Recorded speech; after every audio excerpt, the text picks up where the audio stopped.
Bokaro steel plant से हाल ही में एक दर्दनाक हादसा सामने आया था। एसएमएस 2 विभाग में लेडल में हॉट मेटल लेकर जा रहे मिक्सचर क्रेन का रोप टूट गया था। अचानक हुए इस हादसे में गर्म धातु छलक कर नीचे गिर गई थी, जिससे वहां काम कर रहे 3 मजदूर बुरी तरह झुलस गए थे।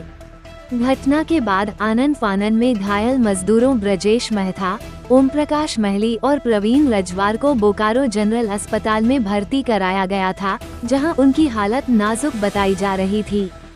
तीनों मजदूर महावीर कंस्ट्रक्शन के कर्मचारी थे और बोकारो स्टील प्लांट में ठेका पर काम कर रहे थे, लेकिन इलाज के दौरान आज सुबह मजदूर ब्रजेश मेहता ने जिंदगी की जंग हार दी। वहीं ओम प्रकाश महली और प्रवीण रजवार अब भी अस्पताल में जिंदगी और मौत के बीच संघर्ष कर रहे हैं।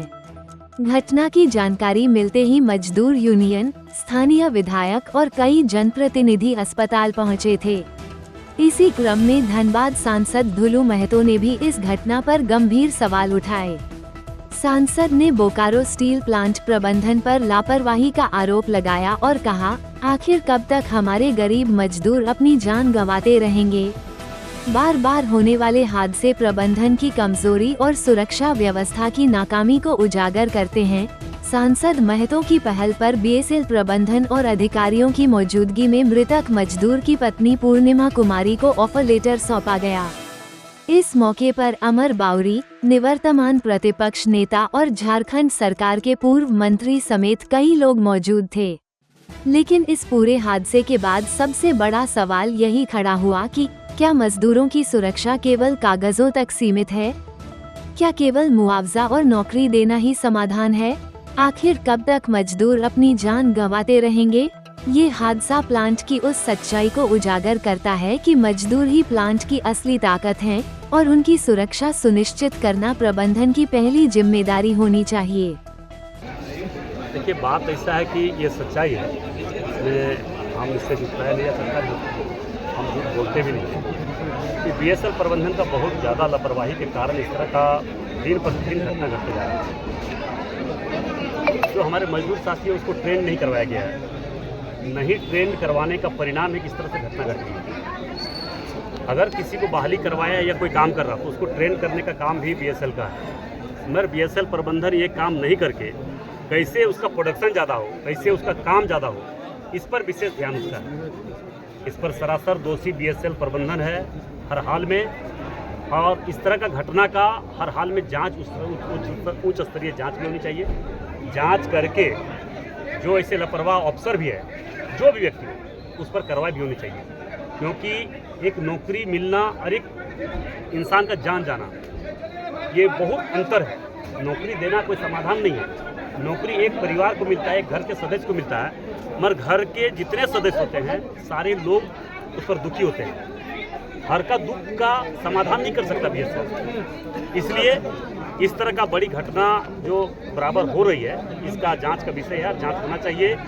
और जो अनट्रेंड लोग को जो खटवाया जा रहा है, काम करवाया जा रहा है, उसको ट्रेन करवाया जाए, अन्यथा इस तरह का घटना घटने से जो विभागीय अधिकारी है उस पर कार्रवाई होनी चाहिए। एक हफ्ता पहले वही रोप टूटा था, उसी का पलटी हुआ, अब फिर तुरंत घटना हो, क्या मानते हैं? बोल तो दिया, पहले भी बोले, आज भी बोल रहे हैं। इसका मुख्य दोषी इसका जो सेल कंपनी का चेयरमैन है, उसका लापरवाही बहुत ज़्यादा है। हमने और हमारे जितने प्रतिनिधि मंडल थे, हम लोग कितना बार हमारे अमर भाई भी एक बार इस मैटर पर बात किए, हम लोग आपस में चर्चा भी किए, और सेल चेयरमैन से भी और सेल मंत्री को भी बात हम लोगों ने, जो मंत्री है स्वामी साहब, उनसे भी हम लोगों ने बात किया, मगर कोई तरह का कोई इस पर कार्रवाई नहीं की जा रही है।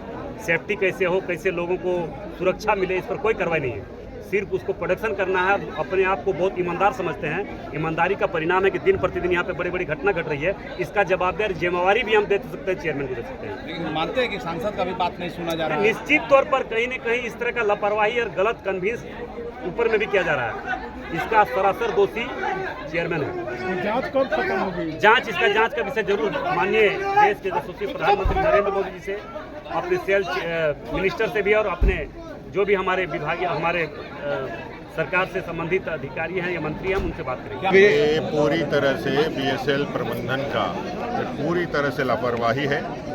उसकी कहीं से भी जो मानव मूल्य है या मजदूरों के हित है, वो अब उनकी प्राथमिकता नहीं है। आज भी सुबह पता चला है एक मजदूर का 4 उंगली कट गया है। अगर इसी तरह से रहा तो ये कंपनी ज़्यादा दिन तक सर्वाइव नहीं कर पाएगी और लोगों को नौकरी दे करके उनके गुस्से को शांत नहीं कराया जा सकता। समझना होगा एक परिवार के लोगों का कितना बड़ा आधार स्तंभ होता है उसके घर का मुखिया, और मुखिया चले जाए और उसके जगह पर किसी को दे करके आप समझें कि आपने बहुत बड़ा काम कर दिया है तो भूल होगी।